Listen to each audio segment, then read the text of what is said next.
எனக்கென ஏற்கனவே பிறந்த வலிவலோ, இதயத்தை கயிறு கட்டி இழுத்த வலிவலோ, ஒளிர் சிந்தும் இரு கண்கள், உயிர் வாங்கும் சிறு இதழ்கள், என்னுள்ளே என்னுள்ளே ஏதேதோ செய்கிறதே. என்னங்க கூப்பிட்டீங்க? அது ஒன்றும் இல்லை. அப்போ நான் 10:30 ஆயிடுச்சு பார்த்தியா. நான் இப்போ கிளம்புனா தான் கரெக்டாக இருக்கும். அதான் கிளம்புறேன். அப்புறம் ஏதாச்சும் இம்பார்ட்டன்ட் கால்ஸ் அண்ட் மெயில்ஸ் வந்தால் நீ ஹேண்டில் பண்ணிக்கோ. வந்து ஏதாச்சும்னா நான் பார்த்துக்கிறேன். சரியா? நீங்க ஸ்கூலை பத்தி கவலைப்படாதீங்க, நான் பாத்துக்கிறேன். போயிட்டு வாங்க. ம். ஏங்க என்ன பண்ணா? என்கிட்ட ஏதாச்சும் சொல்லணுமா? என்னம்மா? என்னாச்சு உங்களுக்கு? இன்னும் நீங்க அதுல இருந்து வெளியவே வரலையா? இதுக்குதான் நேத்துக்கு வீட்டுக்கு வாங்கன்னு சொன்னேன். நீங்க என்னன்னா ஆசிரமத்துல இருந்து வந்து என்ன ட்ராப் பண்ணிட்டு வீட்டுக்குள்ள கூட வராம கிளம்பிட்டீங்க. இதெல்லாம் நல்லாவா இருக்கு? வீட்டுக்கு ஏன் வர மாட்டேன்றீங்க? எனக்கு தெரியாத. இன்னைக்கு ஈவினிங் நீங்க வீட்டுக்கு வரீங்க. என்ன வீட்டுக்கா? அதெல்லாம் ஒன்றும் வேண்டாம். அப்பண்ணா வந்து எப்படியும் கொஞ்சம் வேலை இருக்கும்னு நினைக்கிறேன். முடிச்சுட்டு கிளம்பவே கண்டிப்பா டைம் ஆகும். அந்த டைமுக்கு வீட்டுக்கெல்லாம் வந்துட்டு போனா நல்லா இருக்காது பத்தியா. அதனால இப்ப வேண்டாமே. அது என்ன நல்லா இருக்காது? என்ன நினைச்சிட்டு இருக்கீங்க? எனக்கெல்லாம் தெரியாது. இன்னைக்கு கண்டிப்பா ஈவினிங் வீட்டுக்கு வரீங்க. கண்டிப்பா உங்க கூட தான் இன்னைக்கு நான் வீட்டுக்கு போறேன். வராம எப்படி இருக்கீங்கன்னு நானும் பாக்குறேன். அப்ப நான் சொன்ன கேளு. அதெல்லாம் முடியாதுங்க. இன்னும் 1 வீக்ல நம்ம 2 பேருக்கு கல்யாணம். இப்போ இப்படி அவாய்ட் பண்ணா எப்படி? இதெல்லாம் எனக்கு பிடிக்கல. எனக்கு தெரியாது. இன்னைக்கு நீங்க வீட்டுக்கு வரணும். என்ன பண்ணா? நான் எதுக்கு அவாய்ட் பண்ண போறேன்? இன்னைக்கு வேண்டான்னு தான் சொல்றேன். அப்ப நான் என்ன பண்ற? என்னால புரிஞ்சுக்க முடியுது. ஆனா இப்படி வீட்டுக்கே வராம அவாய்ட் பண்றதெல்லாம் நல்லா இருக்கா? நேத்து ஆசிரமத்துக்கு போயிட்டு வந்த உடனே நீங்க வீட்டுக்கு வருவீங்கன்னு தான் நான் நினைச்சேன். நீங்க என்னன்னா என்ன ட்ராப் பண்ணிட்டு கிளம்பிட்டீங்க. எங்க இப்படி இருக்கீங்க? அதான் நான் சொல்றேன்ல, அன்னைக்கும் நீங்க யாருன்னு தெரிஞ்சா ரொம்ப சந்தோஷப்படுவாங்க. சொன்னேன்லங்க, அண்ணி இன்னொரு டைம் பிரெக்னெண்டா இருக்காங்க. உங்களுக்கு அவங்கள பார்க்கணும்னு ஆசையாவே இல்லையா? என்னம்மா எல்லாம் தெரிஞ்சும் இப்படி கேக்குற? அது எப்படி ஆசை இல்லாம இருக்கும்? சின்ன வயசுல இருந்து உறவா நினைச்சது அணுவ மட்டும்தான். என் தங்கச்சின்னு தூக்கி வளர்த்த பொண்ணு. அந்த பொண்ணுக்கு இன்னொரு குழந்தை வரப்போ அது எப்படி எனக்கு சந்தோஷம் இல்லாம இருக்கும்? என்ன மாமான்னு கூப்பிடுறதுக்கு இன்னொரு குழந்தை வரப்போகுது. எனக்கும் ஆசையா தான் இருக்கு. ஆனா அணுவை பார்த்து என்னையும் அறியாம நான் ஏதாச்சும் எமோஷனலா பிஹேவ் பண்ணிடுவேணும்னு கொஞ்சம் பயமா இருக்கு. ஃபேஸ் பண்றதுக்கு தைரியம் வர மாட்டேங்குது. அதுக்காக நான் வீட்டுக்கு வராமயே இருக்க போறேன்னா என்ன? ஒரு 2-3 நாள் ஆகட்டும். அதுக்கப்புறம் பார்த்துக்கலாமே. நீங்க சொல்றது எனக்கு புரியுது. ஆனா முடியாது. இன்னைக்கு கண்டிப்பா வீட்டுக்கு வரீங்க. நம்ம வீட்டுக்கு போறப்ப ஃப்ரூட்ஸ்லாம் கொஞ்சம் வாங்கிட்டு போலாம். அது கொடுத்து அன்னிக்கிட்ட பேசுங்க. போதும், வேற எதுவும் வேண்டாம். நான் உங்களை எதுவும் கம்பல் பண்ணவும் மாட்டேன். உங்களுக்கு எப்ப சொல்லணும்னு தோணுதோ அப்ப சொல்லுங்க. என்ன நான் சொல்றது புரியுதா இல்லையா? அப்ப நான் சொன்னா சொன்னதுதான். சரியா? ஞாபகத்துல வச்சுக்கோங்க. இப்போ போயிட்டு வாங்க. ம் அங்க வேற என்ன ஆக போகுதோ அது வேற ஒரு பக்கம் டென்ஷனா இருக்கு எனக்கு. அதெல்லாம் நம்ம நினைச்சபடி எல்லாம் நடக்குங்க. தப்பு செஞ்சவங்க ரொம்ப நாள் தப்பிக்க முடியாது. ஏதாச்சும் ஒரு சூழ்நிலையில மாட்டிதான் ஆகணும். இன்னைக்கு கண்டிப்பா மாட்டுவாங்க. அப்புறம் பாத்துக்கலாம், விடுங்க. நீங்க போங்க, கண்டிப்பா சக்சஸா தான் எல்லாம் முடியும். சரியா? கவலைப்படாம போங்க. ஸ்கூலுக்கு ஏதாச்சும்னா நான் பாத்துக்கிறேன். சரியா? ம் சரி, போயிட்டு வரேன். சரிங்க, போயிட்டு வாங்க.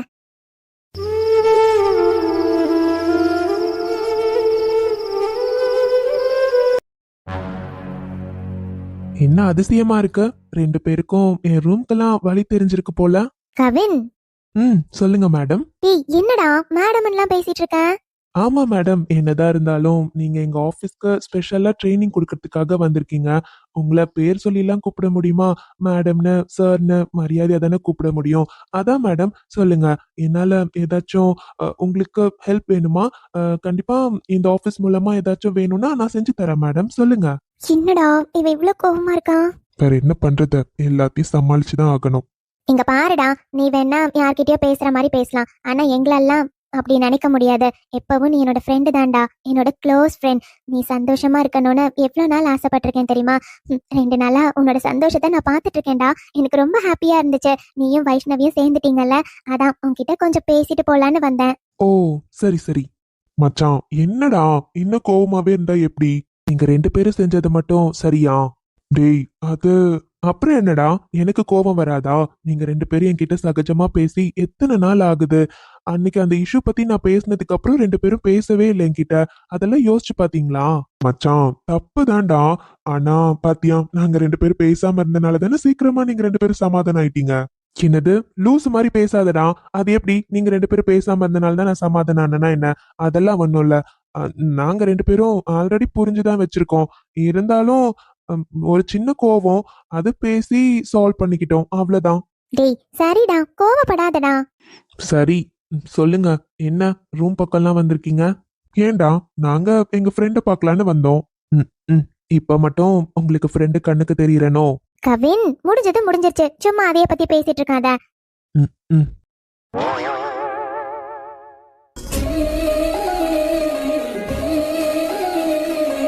என்ன மேடம், ஒரே ஹாப்பியா ஜாலியா இருக்கீங்க போல. நானும் 2-3 நாளா நோட் பண்ணிட்டு தாண்டி இருக்கேன். ரொம்ப சந்தோஷமா இருக்க. அது எப்படி 2 பேரும் சண்டை போட்டப்ப மட்டும் வந்து ஃப்ரெண்டு உயிரை வாங்குறீங்க, ஆனா சேர்ந்துட்டா சின்ன இன்ஃபர்மேஷன் கூட கொடுக்க மாட்டீங்களா? உங்க முகத்தை பார்த்து நாங்களே தெரிஞ்சுக்க வேண்டியதா இருக்கு.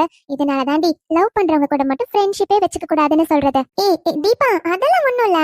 2 நாளா கொஞ்சம் ஒர்க் அதிகமா இருந்துச்சுல்ல, தனியா பேசவே முடியலல்ல, அதாண்டி உன்கிட்ட எதுவும் சொல்ல முடியல. சாரி. ஓ, அப்படி வரீங்க மேடம். சரி சரி தீபா.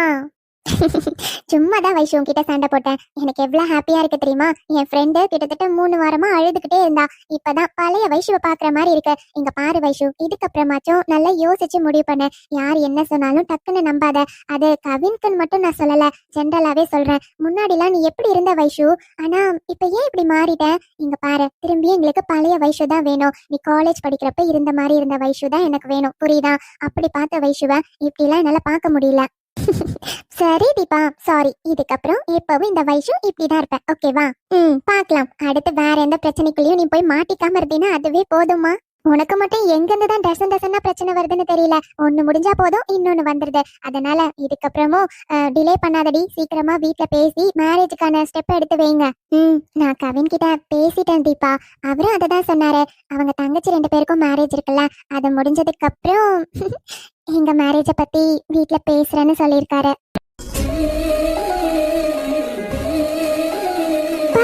வைஷு, இது நீயா? வெக்கலாம் படுற? போதிப்பா, நீ என்னதான் இருந்தாலும் கல்யாணம்லாம் வெக்கம் வராதா? உன்னை பாக்குறப்ப எனக்கே லவ் பண்ணி கல்யாணம் பண்ணிக்கணும்னு ஆசை வருதுடி. ஓ பரவாயில்லையே, ஆசைலாம் வந்துச்சா? அப்போ உனக்கு பிடிச்ச பையனா பார்த்து லவ் பண்ணி கல்யாணம் பண்ணிக்கோ. அப்படி இல்லைன்னா எனக்கு கல்யாணம் பண்ணிக்க ஆசை வந்துச்சுன்னு வீட்டுல சொல்லு. அவங்களே ஒரு நல்ல பையனா பார்த்து உனக்கு கல்யாணம் பண்ணி வைக்க போறாங்க. இதுல என்னமா பிரச்சனை இருக்கு? அம்மாடியோ, எனக்கு இப்பெல்லாம் கல்யாணம் வேண்டாமா. எனக்கு இப்ப எதுலயுமே இன்ட்ரெஸ்ட் இல்ல. கொஞ்ச நாள் ஆகட்டும். உனக்கே தெரியும்ல வைஷு, அப்பா எங்களை எவ்வளவு கஷ்டப்பட்டு படிக்க வைக்கிறாருன்னு. இப்பதான் நான் படிப்பை முடிச்சிருக்கேன். அடுத்து எனக்கு தம்பி இருக்கான், அவனும் படிச்சுக்கிட்டு இருக்கான். கொஞ்ச நாள் ஆகட்டும். வீட்டுக்கு நல்லா சம்பாதிச்சு கொடுக்கணும். அதுக்கப்புறம் கல்யாணத்தை பத்தி யோசிக்கலாமா? நீ வேற சும்மா இரு. எனக்கு உன்னை பத்தி தெரியாதாடி. நீ சொன்னதுக்கு சும்மா நான் சொன்னேன், அவ்வளவுதான்.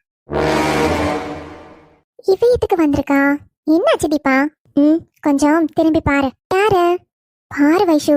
ஹாய் வைஷ்ணவி, என்ன வேணும் உங்களுக்கு? என்ன வைஷ்ணவி, நீ என்கிட்ட சவால் விட்ட மாதிரியே கவின் கிட்ட நல்லா பேசிட்ட போல. திரும்பியும் 2 பேரும் சேர்ந்துட்டீங்களா? நாங்க சேர்ந்தா என்ன, சேரலன்னா உங்களுக்கு என்ன? இப்ப உங்களுக்கு என்ன வேணும் அதை மட்டும் சொல்லுங்க. அது எப்படி வைஷ்ணவி, நீ இப்படிலாம் இருப்பேன்னு நான் நினைச்சு கூட பாக்கல. என்னதான் இருந்தாலும் கவின் உன்கிட்ட எவ்வளவு பெரிய விஷயத்த மறைச்சிருக்காரு, எவ்வளவு கோவமா பேசினாரு. அதெல்லாம் மறந்து எப்படி உன்னால டக்குன்னு அவரை ஏத்துக்க முடியுது? அப்பா, உன் இடத்துல நாளா இருந்தேன்னா அவரை திரும்பி கூட பாத்திருக்க மாட்டேன். ஆனா நீலாம் எப்படிதான் உன்னால இருக்க முடியுதோ? கரெக்ட் தானே? ஏன்னா நீ ஆல்ரெடி ஒரு மிடில் கிளாஸ் பொண்ணு. அப்படி இருக்கப்போ ஒரு பணக்கார பையன், ஹையர் பொசிஷன்ல இருக்க பையன்லாம் கிடைக்கிறப்போ அவங்க கிட்ட இப்படிலாம் போறது தப்பு இல்லையே. கரெக்ட் தான். நீ வேற என்ன பண்ணுவ பாவம், அப்படிதானே இருந்தாகணும். எனக்கு உன்னோட சிச்சுவேஷன் புரியுது. ஏய் சீ, உனக்கெல்லாம் அசிங்கமா இல்ல? இவ்வளவு கேவலமா பேசிட்டு இருக்க. வைஷ்ணவி பத்தி உனக்கு என்னடி தெரியும்? அவளை போய் இவ்வளவு கேவலமா பேசுற? நல்லா இருந்த 2 பேருக்குள்ள இதையும் அதையும் சொல்லி அவங்க 2 பேருக்குள்ள பிரச்சனை வரதுக்கு காரணமே நீதான். எல்லா தப்பையும் நீ பண்ணிட்டு இப்ப என்னமோ அவகிட்ட வந்து நல்லவ மாதிரி பேசிட்டு இருக்க. சீ, கேவலமா இல்ல உனக்கு? ஹலோ, நான் உன்கிட்ட பேசினேனா? நான் வைஷ்ணவி கிட்ட பேசிட்டு இருக்கேன். நீ யார் முதல்ல என்கிட்ட பேசுறதுக்கு? உன் வேலை என்னமோ அத மட்டும் பாரு. என்னடி, நீ என்ன வேணாலும் பேசுவ, நான் பார்த்துட்டு அமைதியா இருப்பேனா? அவ என்னோட ஃப்ரெண்டு. என் ஃப்ரெண்ட தப்பா பேசினா பார்த்துட்டு என்னால சும்மா இருக்க முடியாது. தீபா, நீ இரு, நான் பேசிக்கிறேன். சின்ன வைஷு, அவ எவ்வளவு கேவலமா பேசிட்டு இருக்கான். அமைதியா உட்கார்ந்துருக்கேன். இரு நான் பேசிக்கிறேன். சரி நான்சி, எங்க ரெண்டு பேருக்குள்ள நடுவுல பூந்து இதையும் அதையும் சொல்லி எங்க ரெண்டு பேரையும் பிரிக்கணும்னு ரொம்ப கேவலமா செஞ்சது நீங்க தான். நாங்க ரெண்டு பேரும் ரொம்ப நாளாவே லவ் பண்ணிட்டு இருக்கோம். ஆனா இதுலயும் ஒரு நல்ல விஷயம் இருக்கு தெரியுமா? நீங்க அப்படி செஞ்சனாலதான் எங்க ரெண்டு பேருக்குள்ள எவ்வளவு அழகான லவ் இருக்குன்னு நாங்களே புரிஞ்சுக்கிட்டோம். என்னடி சொல்ற? ஆமா நான்சி, உங்களுக்கு விஷயமே தெரியாதுல்ல. நான் சொல்றேன், தெரிஞ்சுக்கோங்க. என்னன்னா, முன்னாடி என்கிட்ட கவின் எத்தனையோ முறை லவ் சொல்லியிருக்காரு. ஆனா அப்பெல்லாம் எனக்கு தைரியமே இருக்காது தெரியுமா? ஏன்னா என்னோட ஃபேமிலி சுச்சுவேஷன் அப்படி. அதனால ஒரு சில காரணத்தினால என் மனசுல அவரு தான் இருக்காருன்னு எனக்கு தெரியும். இருந்தாலும் என் மனசுல இருக்க லவ் என்னால தைரியமா அவர்கிட்ட சொல்லவே முடியல. ஆனா இப்போ எவ்வளவு பெரிய விஷயம் நீங்க பண்ணிட்டீங்க தெரியுமா? நீங்க பண்ண இந்த விஷயத்தினால என் லவ் நான் கவின் கிட்ட சொல்லிட்டேன் தெரியுமா?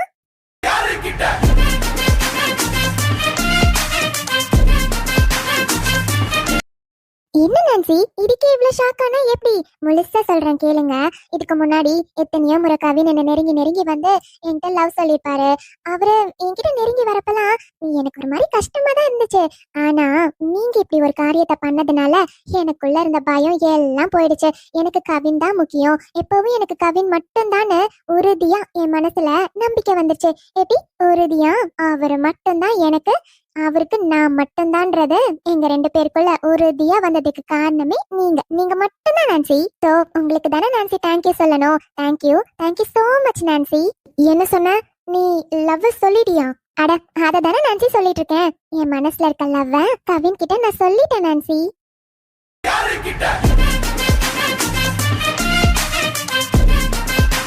என்னடி முழிக்கிற? என்னடா இவன், நாம என்னதான் பேசினாலும் பொறுமையா பேசுறாளேன்னு பாக்குறியா? இது ஆபீஸ். நீ யாருன்னு எனக்கு தெரியும், நான் யாருன்னு உனக்கு தெரியும். இங்க நான் கோவத்தை காட்ட முடியாது பாத்தியா? ஏன்னா எல்லாரும் இங்கதான் பாத்துட்டு இருக்காங்க. சோ உன்கிட்ட சண்டை போட்டு ஏன் மரியாதையை நான் கெடுத்துக்க விரும்பல.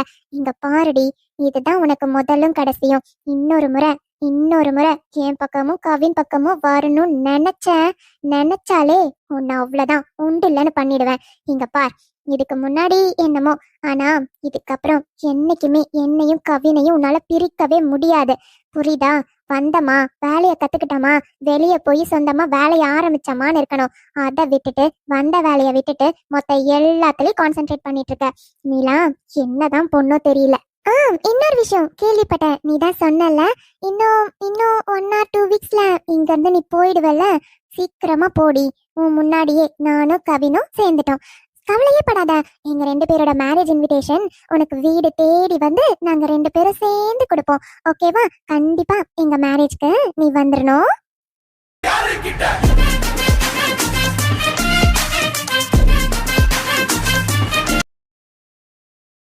ஹேய், நான் நான்சிடி. என்கிட்ட இவ்வளவு திமிரா பேசுற?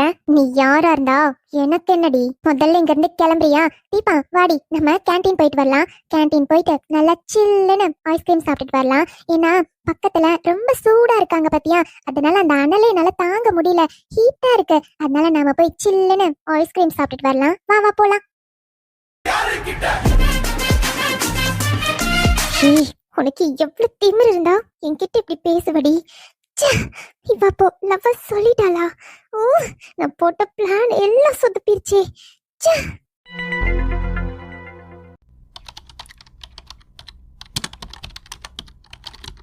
இங்க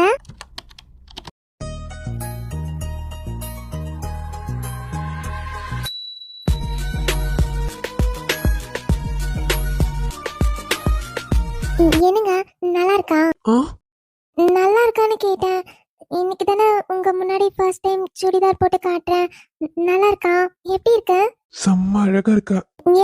என்ன சொன்னீங்க? புரியல, சத்தமா சொல்லுங்க. நித்யா செம்மையா இருக்கா. எனக்கு வாயில இருந்து வார்த்தையே வரலடி. அவ்வளவு அழகா இருக்க தெரியுமா? உனக்கு சுடிதார் சூப்பரா இருக்கு. அதுவும் ஃப்ரீ ஹேர் செம்மையா அழகா இருக்க. உண்மையாவா? அப்பா, இவ்வளவு அழகா இருக்க தெரியுமா? உன்னை பார்த்துக்கிட்டே இருக்கணும் போல தோணுது. அப்போ இனிமே என் நித்யாக்கும் சுடிதார்லாம் வாங்கி கொடுப்பேன். அப்பப்போ போடணும், சரியா? ஆமா, என்ன இன்னைக்கு சுடிதார் போட்டுட்டு ஃப்ரீ ஹேர்லாம் விட்டுட்டு என்ன மேடம்? மறந்துட்டீங்களா? அக்கா தான் இன்னைக்கு ஒரு பர்த்டே பார்ட்டிக்கு போகணும் ரெடியாக சொன்னாங்களே, அதான். அட ஆமால, அண்ணி சொன்னாங்கல்ல, நான் மறந்தே போயிட்டேன் நித்யா. ஓகே அழகா இருக்கா, போயிட்டு வா. சரிங்க. அப்புறம் நித்யா அமௌண்ட் வச்சிருக்கலாம். எதுக்கு? ஏய் எதுக்கா? அண்ணி கூட பர்த்டே பார்ட்டிக்கு போறேன். அண்ணி கிஃப்ட் பண்ணுவாங்க. பிகாஸ் அவங்க ஃப்ரெண்டு. இருந்தாலும் நீ கூட போறல. நீ தனியா கொடுக்கணும்னு இல்ல. இருந்தாலும் குழந்தைங்க தானம்மா. ஏதாச்சும் டாய்ஸ் மாதிரி அண்ணி வாங்குவாங்க. அப்ப நீயும் ஏதாச்சும் டாய்ஸ் வாங்கி பிரசன்ட் பண்ணிட்டு வா. சரியா? அமௌண்ட் அந்த கபோர்ட்ல இருக்கும். எடுத்துக்கோ. வெளியே போறப்போ கையில கொஞ்சம் கூட காசு இல்லாமையா போவேன்? இல்ல, கையில ஒரு 500 வச்சிருக்கேன். பரவாயில்ல நித்யா, போ. இன்னும் ஒரு 1000 2000 எடுத்துட்டு போ. முன்ன பின்ன செலவாச்சுன்னா யூஸ் ஆகும்ல, எடுத்துட்டு போ. சரிங்க. அப்பா, இன்னைக்கு என்ன இவ்ளோ அழகா இருக்கா? இப்பவும் சாரிலே பார்த்துட்டு டிஃப்ரெண்டா வேற ட்ரெஸ்ல பாக்குறப்போ ரொம்ப அழகா தான் இருக்கா. எடுத்துக்கிட்டேங்க. போயிட்டு வரட்டுமா? சரி நித்யா, பார்த்து பத்திரமா போயிட்டு வாங்க. சரிங்க. அப்புறம் அத்தை மாமா வீட்ல இல்ல. உங்களுக்கு ஜூஸ் போட்டு அந்த பக்கம் டேபிள்ல வச்சிருக்கேன். அப்புறமா எடுத்து குடிங்க. அப்புறம் ரெஸ்ட் ரூம் போகணும்னா நான் பாத்துக்கிறேம்மா. என்னமோ நடக்காத மாதிரி பேசிட்டு இருக்க. இப்பதான் கொஞ்சம் கொஞ்சம் நடக்கிறல்ல. எல்லாம் நான் பாத்துக்கிறேன். நீ என்ன பத்தி ஃபீல் பண்ணாம போய் ஜாலியா என்ஜாய் பண்ணிட்டு வா. ஓகே? சரிங்க. டேப்லெட் போட்டிருக்கீங்க. ரொம்ப நேரம் முழிச்சிருக்காதீங்க. சீக்கிரம் ஏதோ மெயில் செக் பண்றேன்னு சொன்னீங்க. அதனால தான் அலோவ் பண்ணேன். செக் பண்ணிட்டு சீக்கிரம் தூங்குங்க. சரிங்க மேடம், நீங்க சொல்லி கேட்காம இருக்க முடியுமா? அப்படியே ஆகட்டும். சரி, நான் போயிட்டு வரேன். ஏய் நித்யா, என்னங்க? கிளம்புறேன்னு நீ பாட்டு கிளம்புற. எனக்கு கொடுக்க வேண்டியதை கொடுத்துட்டு போ. உங்கள எனக்கு தெரியாதுப்பா. எனக்கு கொடுத்தாதான் நான் அலோவ் பண்ணுவேன். ஓ ஏராளம் ஆசை என் நெஞ்சில் தோன்றும். அதையாவும் பேச பல ஜென்மம் வேண்டும். 7 ஜென்மம் ஒன்றாக இப்போ சேர்ந்து. நான் கிளம்பலாமா? தாராளமா போயிட்டு வாங்க. பத்திரமா போயிட்டு வாங்க.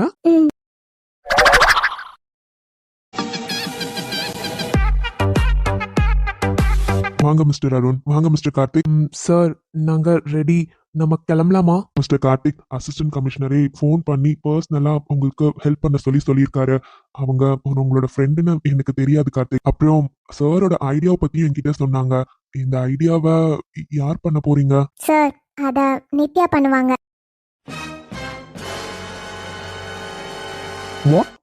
என்னாச்சு சார்? என்னால செய்ய முடியாதா என்ன? ஓ மிஸ்ஸஸ் நித்யா, அப்படி சொல்லல. இருந்தாலும் ஜென்ஸ் யாராச்சும் போவாங்கன்னு நினைச்சேன். பார்த்தா லேடிஸ். அதான். சார், இது வேற யார் செஞ்சாலும் சரியா வராது. நித்யா செஞ்சா மட்டும்தான் கரெக்டா இருக்கும். பிகாஸ் எல்லாரை விட நித்யாக்கு தான் ஆதி மேல உரிமை அதிகம்.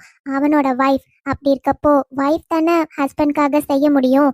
அதனால நித்யா இதை கண்டிப்பா முடிப்பா சார். நம்ம எதுக்காக பயப்படணும்? நாம தான் வெளியே தானே இருக்க போறோம். அப்புறம் என்ன சார்? ஆமா சார், இதை வேற யார் செஞ்சாலும் எனக்கு சாட்டிஸ்ஃபைடா இருக்காது. என் கண்ணு முன்னாடி நான் பார்க்கணும் சார். நீங்க அவளை தரன்னு அரெஸ்ட் பண்ணி இழுத்துட்டு போறத என் கண்ணால நான் பார்க்கணும். அதுவும் ஏன் மூலமா தான் அவ அரெஸ்ட் ஆனான்னு இருக்கணும். அது மட்டும்தான் சார் எனக்கு முக்கியம். எவ்வளோ பெரிய விஷயம் பண்ணிட்டு எதுவுமே நடக்காத மாதிரி எவ்வளோ ஜாலியா கேஷுவலா இருக்காங்க சார். அவங்கள சும்மா விட முடியுமா? தப்பு பண்ணவங்க தண்டனை அனுபவிச்சுதான் ஆகணும். அதுவும் என் புருஷன் மேலேயே கையை வச்சுட்டாங்கல்ல. இதுக்கப்புறமும் நான் சும்மா இருக்க மாட்டேன் சார். அவளுக்கு நான் யாருன்னு காட்டுறேன். இது வரையும் அமைதியா இருந்த நித்யாவை மட்டும்தானே அவ பார்த்தா. இதுக்கப்புறம் நித்யா யாருன்னு அவளுக்கு தெரிய வரும்.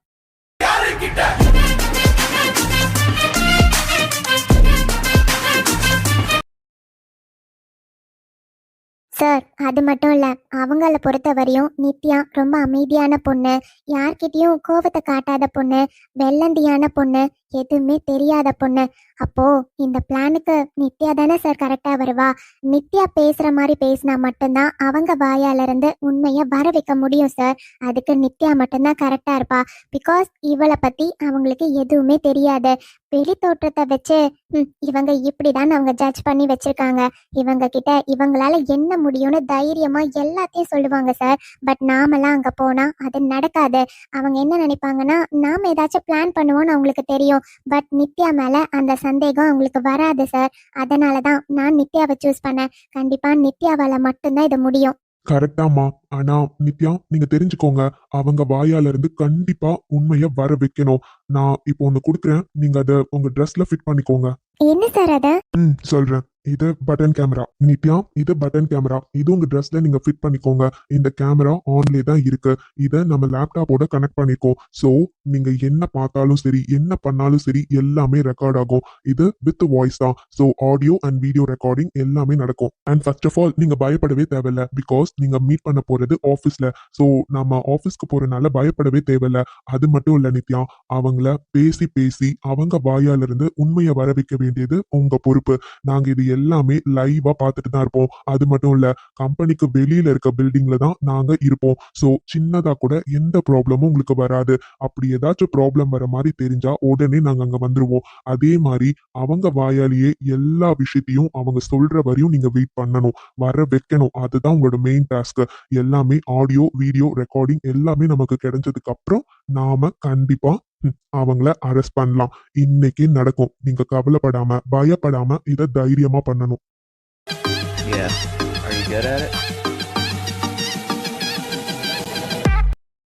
இது மட்டும் நடந்துருச்சுன்னா இன்னைக்கு கண்டிப்பா அவங்க ஜெயிலுக்கு போறது யாராலையும் தடுக்க முடியாது. அதே மாதிரி எந்த ப்ரூஃபும் இல்ல, எந்த எவிடன்ஸும் இல்லைன்னு அவங்களால வெளியே வரவும் முடியாது. பக்கா எவிடன்ஸ் ரெடி. சோ நீங்க பயப்படாம இது பண்ணா மட்டும் போதும். கண்டிப்பா சார், என்னால செய்ய முடியும். அவங்கள பொறுத்தவரையும் நான் இப்ப அவங்கள மீட் பண்ண போறேனாவே அவங்க தாட் என்னவா தெரியுமா இருக்கும் சார்? கண்டிப்பா இந்த பொண்ணு நம்ம கிட்ட கெஞ்சதான் வந்திருக்கான்னு தான் நினைப்பாங்க. அவங்க பாஷையிலே அவங்க கிட்ட போய் நான் நினைச்சத முடிக்கிறேன் சார். கண்டிப்பா நீங்க கேக்குற எவிடன்ஸ் எல்லாமே கிடைக்கும். அவங்க வாயாலேயே அவங்க உண்மையை சொல்லுவாங்க சார். சொல்ல வைக்கிறேன் சார்.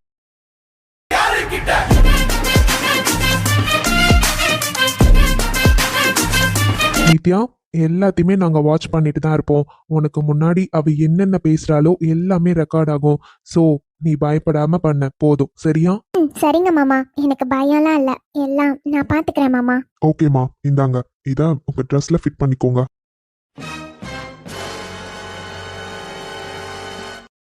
என்னம்மா, ஃபிட் பண்ணியாச்சுல? ஆமா சார், ஃபிட் பண்ணிட்டோம். Okay, will start the mission now. Yeah. Are you good at it? What do you want? Ma'am, உங்களை பார்க்கறதுக்கு நித்யான்னு ஒருத்தர் வந்து வெயிட் பண்ணிட்டு இருக்காங்க. What? என்ன பாக்குறதுக்கா? என்ன பேர் சொன்ன? நித்யா. What a surprise! அவ என்ன பார்க்க வந்திருக்காளா? ஆமா மேம். பாக்குறதுக்கு எந்த மூட்ல இருக்கா? மேம், வந்ததுல இருந்தே ரொம்ப டென்ஷனா பதட்டமா என்னமோ மாறி இருக்காங்க. உங்களை பார்த்தே ஆகணும்னு நிக்கிறாங்க மேம். வருவான்னு தெரியும், ஆனா இவ்ளோ சீக்கிரம் வருவான்னு நான் எக்ஸ்பெக்ட் பண்ணல. வாடி வா, உனக்காக தான் ரொம்ப நாளா வெயிட் பண்ணிட்டு இருக்கேன். வர சொல்லட்டுமா மேம்? வர சொல்லு. அண்ட் ஒன் மோர் திங், இந்த சேரை எடுத்துட்டு போ. மேம், புரியல. சேர் எடுத்துட்டு போனா அப்புறம் அவங்க எப்படி? யோ, உனக்கு எதுக்கு அந்த கவலை? அவ என் முன்னாடிலாம் உட்காரத்துக்கு தகுதியே இல்லாதவ. அவளை எனக்கு முன்னாடி சரி சமமா உட்கார வச்சு நான் பாப்பனா? சொன்னதை மட்டும் செய் மேன். சேரை தூக்கிட்டு போய் போட்டுட்டு அவளை உள்ள வர சொல்ல. எல்லாத்தையும் நான் பாத்துக்கிறேன். Okay ma'am.